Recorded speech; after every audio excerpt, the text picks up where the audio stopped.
We're looking at practice clips from minicamp and OTAs. Today, we're looking at the Washington Commanders and getting a good look at Jayden Daniels. We're going to watch him throw the rock around, work through some drills and everything else. But before we dig in, you need to click that subscribe button right now because we're going to be looking at training camp, and it's right around the corner. Some teams are starting up next week, and we will have the practice clips. We will have the commentary. We'll be looking at your rookies. We'll be looking at your quarterback battles every day. And on top of that, those guys you're drafting in fantasy football. Click that button. Stop missing out. Today we're looking at Jayden Daniels. We're talking about what to expect in training camp. We're talking about the peripherals, the wide receivers, the running backs, really whatever comes to mind, fantasy football, all that. 4 minutes of clips. We're going to let it roll. We'll loop this and keep talking ball. Daniels had a huge year last year. Huge year last year. Especially for a rookie quarterback. I look for him to build on that. And a lot of young quarterbacks will have a slump the second year. But this team's got the pieces there to really make some moves. And his prospect profile was something that, when you looked at it, you saw a quarterback that looked good at Arizona State, transferred to LSU, looked good the first year there, and then put the stamp on things the second year. And then we got to Washington, and we lit it up. We lit it up. We lit it up with McLaurin. I'm pretty sure he's going to be out there this year. He's going to be looking solid. They added Deebo Samuel. Deebo Samuel. That's a wide receiver that we're paying attention to this offseason. That is a player, a veteran wide receiver that's been hit by the injury bug a little bit and could make an impact for this team. Noah Brown back. And then they added Michael Gallup on the back end of this depth chart. Want to see how he hangs in training camp. Luke McCaffrey, can he take a step forward? That is a question. They got some dudes on the back end of this roster. Jalen Lane's a wide receiver we're paying attention to who was drafted in the 4th round.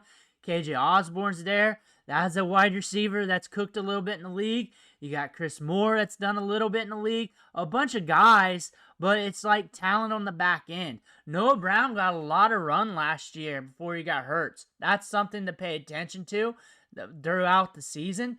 I look for Terry McLaurin to continue getting those deep balls, continue getting a good target share. Deebo Samuel getting the short to intermediate targets. And you're looking at the running backs. You got Brian Robinson. You got Austin Eckler. But Krosky Merritt was drafted, and that's a good running back that's waiting in the wings to see if he can get his opportunity. And we saw some other running backs get their opportunity last year, like Jeremy McNichols, and did well in the system. So that's a young running back with good vision that moves very well in the open field. That could be a dark horse down the line, somewhere in the season, or even earlier than that. That's something to pay attention to. You got 2 running backs. Austin Eckler, he's on the last phase of his career. He's been banged up off and on during that phase. Brian Robinson, I mean, he's a running back. Running backs get banged up. That's just part of the position. You got a lot of competition here on the back end of wide receiver, where you can add some depth as some of these guys emerge and step up. Like Luke McCaffrey in his second year, he started off as a quarterback, transitioning to wide receiver. So that is a player that could exceed expectations due to the light bulb turning on. That's one thing. McLaurin's good. Deebo's good. Deebo is in the veteran stage of his career, later stage of his career, where we've seen him get banged up over the last few seasons. But for the role we got here, it could fare out pretty well for him, considering he's getting a short to intermediate. This offense is very live when it's pushing the ball around. I think Daniels is going to have a good season. I think Daniels is going to have a good season again. I feel like for what we got out of him last year during his rookie season, I feel like he's vastly underrated. Like, he's not being slept on per se, but I feel like there should be some hype around this guy. Like, everybody's been tepid around him. Like, when he got drafted, during the draft process, this time last year, he showed off he can play in the league, and you don't hear much about him. You just don't hear much about him. And I was saying last year, this time, I was like, this guy's got a pretty deep ball. He's aggressive pushing it downfield. He's accurate when he's pushing it downfield. He looks good when he's doing that. If things click, then this could be an immense talent There's always the what ifs. You look at all the what ifs, and that was something we were looking at. We saw that at LSU. We saw that at Arizona State. And now we're into our second season. Now we're the guy, and this is our team. And we knew it was our team to begin with, but it's different when you got that year under your belt. You're more comfortable. And you're looking at Jayden Daniels here. He's got a live arm. He's aggressive pushing it downfield. He's accurate pushing it downfield. I look for him to have more command of this offense. We'll see that more in training camp.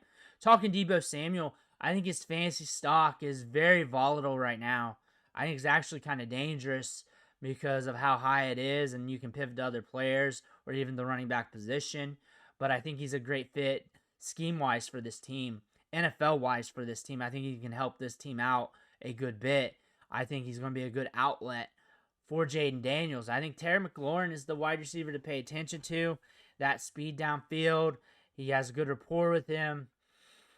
And he just fits with what Daniels likes to do. He likes to throw rockets downfield. He's good at throwing rockets downfield. He is very good at that. And that was noted last year. And you're looking at the running backs here. Austin Eckler can catch the ball out of the backfield. He can be used in a receiving game. Brian Robinson is very dependable up the guts. And the backups, that's a solid crew. That's a solid crew. He's got good feet. He can move a little bit.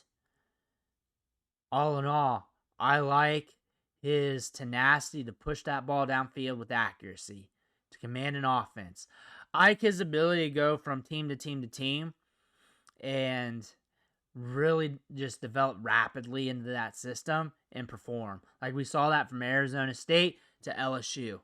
Like he developed quickly to that new team. And he showed he can go from LSU and level up to Washington here. He showed that. And also he showed at LSU that second year to take a step forward, to take more ownership of the offense, to be able to run more of the offense and be more impactful with the offense. So why can't we do that here? It's the NFL. That is your answer to that. It's the NFL. It's the league. You got against serious talent here. It's not the SEC. You can definitely say that.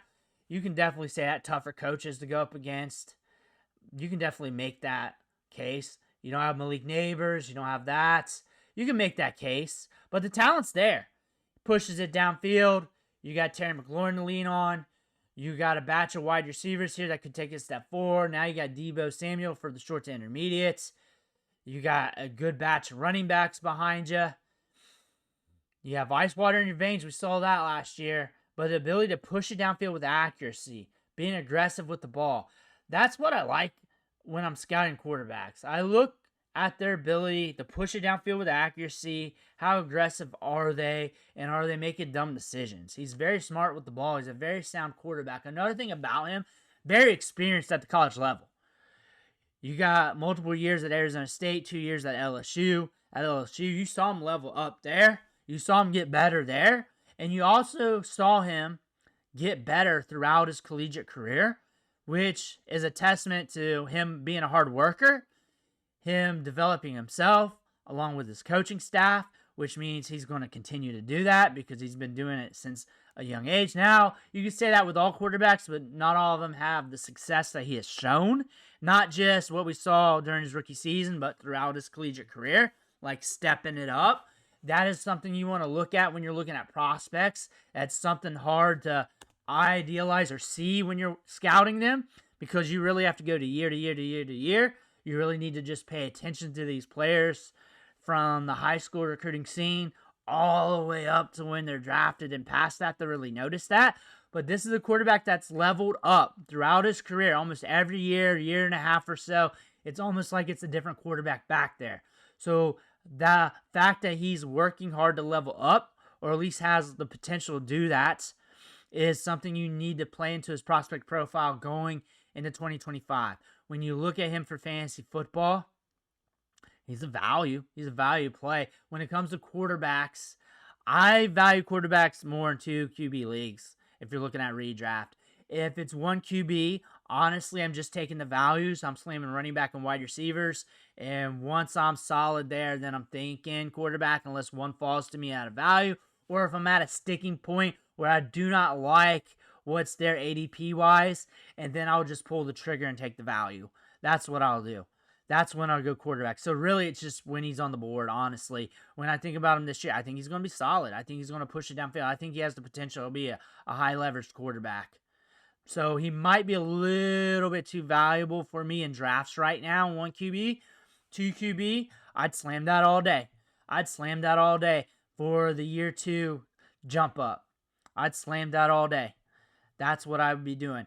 1 QB, I just play it honest. Like, that's my strategy. Now, 0 RB, here RB, I mix and match that depending on leagues and depending on my portfolio because I play in a lot of leagues.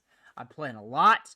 So I mess around with that. I set up stacks. So honestly, if I was in one league and it was my main league, I would draft the guys I just feel good about, that I've been studying, that I want, and just let the chips fall if I'm in one league and just let that go. That would be my strategy. I wouldn't overthink it.